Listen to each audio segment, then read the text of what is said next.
let's do some contender pretenders. We got some teams. CFP, like I said, 2 weeks away. We got some teams out here. Pretty fascinating just looking at the odds. Brought to you by FanDuel here. Notre Dame, minus 280 to make the playoffs. So they're, getting trending to almost a lock. South Florida, plus 142. Got a big game against Memphis, obviously. BYU, undefeated at plus 410 to make the playoff.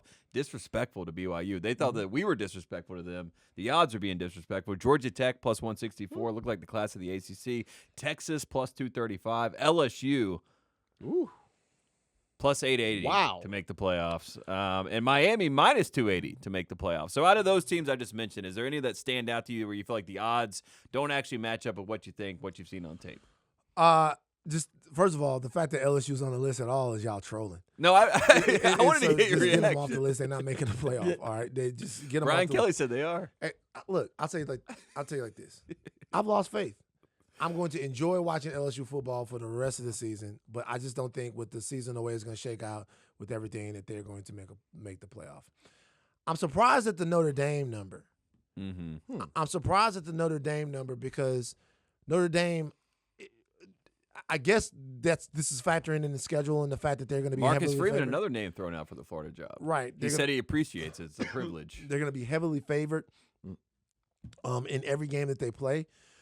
The Love and Price, the Jeremiah Love is the best running back in college football. Right. Not even close. And the second, Ahmad Hardy, Jonah Coleman, they're in the mix. I think he's the best too. I'm just saying. We'll give some love to the other guys. And I'll be honest with you, I think the second best running back in college football is in his same backfield with him or in his same running back room with him. I really do. I think it's Price. Goodness. I think I think it's Price. I think that's the second best back. Look, Notre Dame can do a lot of things. I'm surprised that the bettors are so sure. That's a pretty good. Well, it's interesting because they're kind of tied to Miami. So Miami and Notre Dame have the exact same odds to make the playoffs. So Miami needs Notre Dame to win the rest of their games, obviously, to validate their win to make sure that they're in the playoffs. So they're kind of like they're kind of like every Miami game, Notre Dame's like, we need Miami to win and vice versa. They talk about firing people. If Miami doesn't make the playoffs, they need to consider firing my boy Cristobal. Oh, he said it right. Yeah, I said it right. Yeah, it was Cristobal. In Apologies the to the Venezuelan crowd that was defending you. Argentinian. Sorry. There you go. Okay, yeah. So you just saved me. But look, man. They have SMU, Syracuse, NC State, Virginia Tech, and Pitt. No wonder the odds are ever in their favor. So they should watch out for Pitt. Watch out for State. But that's the thing. It's just like if they lose that game, man, I don't want to hear shit about y'all not being mad if you don't make the playoffs, bro. Mm-hmm. Like I just don't want to hear it. Man, and the Texas Tech thing is sort of interesting to me. The only reason I think Texas Tech has such good odds is that they play the dregs of the league at the end of the year. Like they've got like literally three of the four worst teams: Oklahoma State, UCF, and West Virginia. And those are pretty bad teams. Kansas State's not great. Like, Kansas State is the best team they play. Well, I'm sorry. They have a showdown against BYU on November 8th. Mm-hmm. That'll be kind of like their big Super Bowl this year. But I'm like, again, if Miami can't make the playoffs, bro, you got to think about firing Mario Cristobal, man. What? Yeah, that is. and maybe you hire our bro. So this is the thing I'm going to say. If Miami doesn't make the playoff, you say you have to fire Mario Cristobal? This is how you get a reaction. I like it. If not now, when?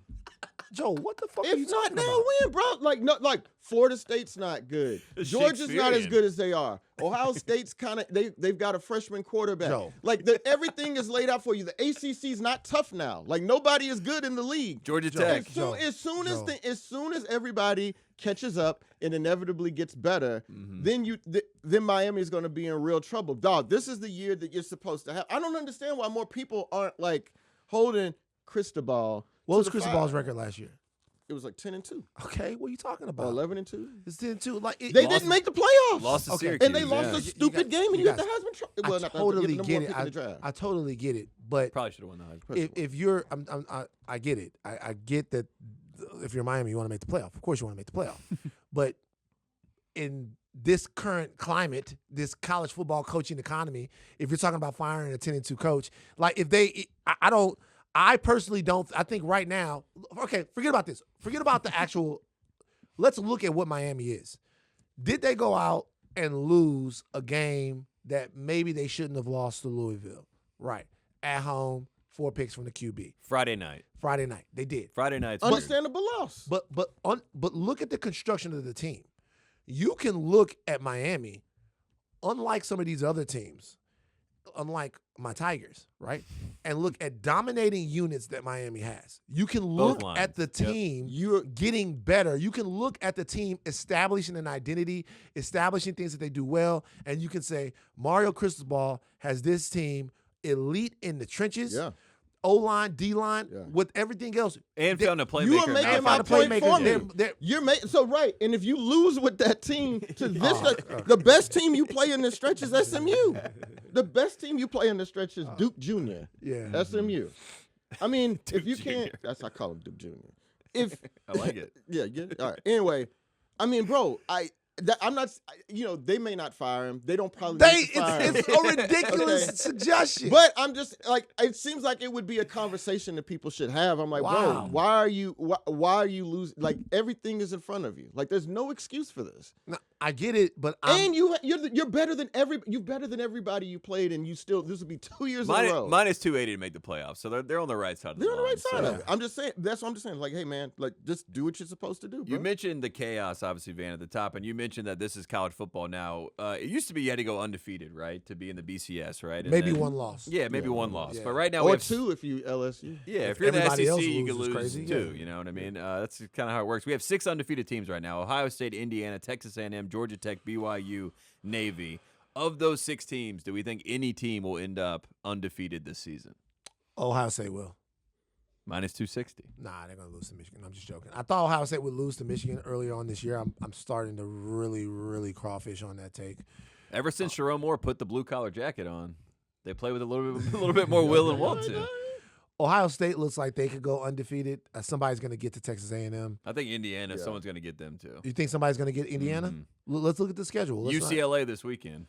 UCLA this weekend for Watch out. My boy, Nico. Hey, I tell you right now. Nico. I tell you right now. If careful. UCLA actually gets it done against Indiana, I'll come in here in a Nico jersey. No bullshit. Oh, that's what's up, man. And if UCLA is listening, send a Nico jersey. Do over. that, dog. Joel deserves a Nico jersey. And their UCLA Jordan really, brand. You got UCLA Jordan on the really should shirt. be hollering at me, man. You Right. know, man, because I've been putting on for them this whole time. Unfortunately, the athletic budget isn't there for them to be, sending out things probably. But. Shout out Tim Skipper, man. They have done a great job. And look, I mean, it's sort of disrespectful. Like they're like a 25-point underdog this week against. Yeah, that's Indiana. what I mean. I like them to cover that at least. Yeah. Not that So we're a gambling if you look show, at this schedule, it's for Indiana. Yeah. It's Indiana. It's UCLA, Maryland, Penn State, Wisconsin, Purdue. I mean, yeah, they're not losing. That's a Mario Cristobal stretch again. You guys, that's a great schedule for Indiana. I'm gonna say something right now. Penn State on the road November 8th. It doesn't feel like it right now, but that's a losable game. Yeah. It doesn't. They look better against Iowa. It doesn't feel like it right now. It doesn't feel like it right now, but that's a losable game. They could lose the game and it wouldn't matter. They would still be in the playoff, but that right there is a losable game. I just want to point this out. The Iowa-Penn State game, both quarterbacks threw less than 100 yards in that game. Yeah. One of the worst games I have watched from an offensive standpoint in my entire life. I mean, Iowa, man, I don't know what they're doing, man. It's like purposeful. Even the sun. It wasn't even, like, obviously they like it wasn't it. even Brian Gronowski Ferentz. likes it, yeah. Man, people told me that Gronowski was going to be good, and I was like, oh, okay, this is what you got, huh? No, you put that jersey on, they're like, you're not throwing over 100 yards. It's unbelievable. I wanted to ask about another Big Ten team. Overreaction of the week, Wisconsin athletic director Chris McIntosh sent a message to the fans. He talked about supporting Luke Fickell and also said that they need additional financial investment in the program. Luke Fickell was the best or had the most favorable odds to be the next coach fired a couple weeks ago. Obviously, Napier takes that away from him. But Luke Fickell, they're in for the long haul with Luke Fickell.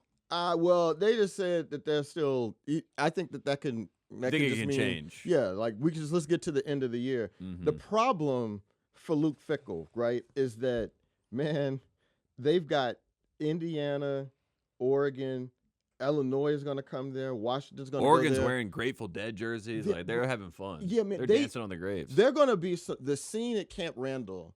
Because I always just think about like the things that the conditions that set it up for a guy to get fired, and when it's like officially like we just can't do this anymore. Like they've already been shut out 2 weeks in a row, which is embarrassing. But like, okay, the last one happened at Ohio State. You can live with that. We saw with James Franklin. I mean, they're booing him as he's walking out of the stadium after I'm just saying, Northwestern. there's not going to be people there. You know, people are going to stop going to these games, and then the people that go there, they're going to see Wisconsin get drove and not score, because that is one of the more frustrating things. It's like when your team is out there and they're not even threatening to get down the field, and people are going to get mad. Got no run game, right? But I see the vision, because I'm like, all right, I don't think Luke Fickell's a bad coach. Like, I'm not sure he's a good one, but I don't think he's a bad one. And I could see the argument for being like, man, we're not even going to get our top candidate. Like there's going to be so many jobs open right now. Too many jobs open. We're not going to be able to get anybody. Like people are going to look at this and we're not going to be. So what about we just put money into the roster, see if Luke Fickell can finally, make some hay for us. I can see that. I can see the vision for that. Well, this is a situation where, and this is kind of the thing as fans that we never really can see, right? A lot of times a coach is making a decision on a quarterback, on a safety, on a corner or something like that. And as fans, we're like, what the hell are they doing? We see this guy, he can't play. He's not seeing the field. It's not going right. And then, you get the coach, and the coach goes, hey, I'm in practice. I know my team. I know my personnel. I know what's going on. Now, I'm not saying that coaches can't be wrong. I'm not saying that they're not tied to certain players. I'm not saying anything like that. I'm just saying a lot of times the coach knows the personnel that he has. He knows how making a change will upset the chemistry of his team or whatever. Wisconsin, they know Luke Fickell. Like, they know him, right? They know why they hired him. They know what they saw in him. We all see the And he wanted to be there. I mean, he said it was his dream job, right? We all know the disastrous results that we're seeing on the field. The question is, if we are willing to say that a lot of these games are going to be losses, that they're outgunned, outmanned, they haven't shown anything to say that they can win that particularly tough Big Ten schedule that they have in front of them. The question is, what does a team need to show in order for the administration, in order for the fan base to reinvest in not just the second half of this season, but in the team going into next year? Right. What, if anything, can Wisconsin show right now to make people believe that there is a future with Luke Fickell? Is it fight? Is it execution? What is it? What has to happen? Because he's got to show something. Right? He's got to show something. That's what kept Billy Napier around. What kept Billy Napier around for a long time was, the results weren't happening on the field, but those guys were playing their asses off for Billy Napier. And you go, eventually they're playing so hard. Napier's a good coach. Those two things are going to meet, and you're going to get good football. It's never quite happened. I guess the question with Luke Fickell is, what does everyone at the top there at Wisconsin and in the stands there need to see to believe that there's a future with him at Wisconsin? Yeah. Shout out to the Badgers. You know what I mean? There's a lot to figure out, but that is a football school, I would say. Obviously, they're good at both. It's a football culture. Right. I mean, they love jumping around, right? Remember, man, like I get, it's just kind of funny because as an old person, you kind of remember things, and certain programs can be fixed in your mind. And to me, Wisconsin is always going to be an interloper, like Oregon. Like, they weren't good when I was a kid. They got good in my teenage years, but Wisconsin was sort of like a Big Ten doormat for a number of years. So it's not so far in the past that I think of Wisconsin. I'm like, oh, they could be bad real easy, man. Like, there's nothing. What is this? I hate this. Well, they could be. You do this. They could be Purdue. Okay, bro. I love a dissenting Nothing opinion. stopping them. It's not a dissenting opinion. He does this every time with every team. Every single team. Well, they ain't never been shit, so they can go back to not being shit. What are you talking about? It's like they're not good, man. I mean, you remember Brent? You remember Brent Moss? You know what I'm saying? I remember Ron Dane. Okay, I remember Jonathan They Taylor. got good. Monty Ball. Yeah. Like Monty Monty Ball. Ball. Wisconsin is. I wouldn't say that they're an elite program, but for a long time now, they've been a winning, dependable football program. Yeah. Y'all talking about them like, oh, man, a football program. Like they Ohio State or some shit. That's Wisconsin. I mean, they're good. But, I mean, there's nothing stopping them from being bad. You think they're a basketball school? You're They saying were a good basketball team. I mean, they've been as good. Bo Ryan, great They've guard. had more success basketball. They played in the national championship game as a basketball program. Yeah, 2015, 10 years ago.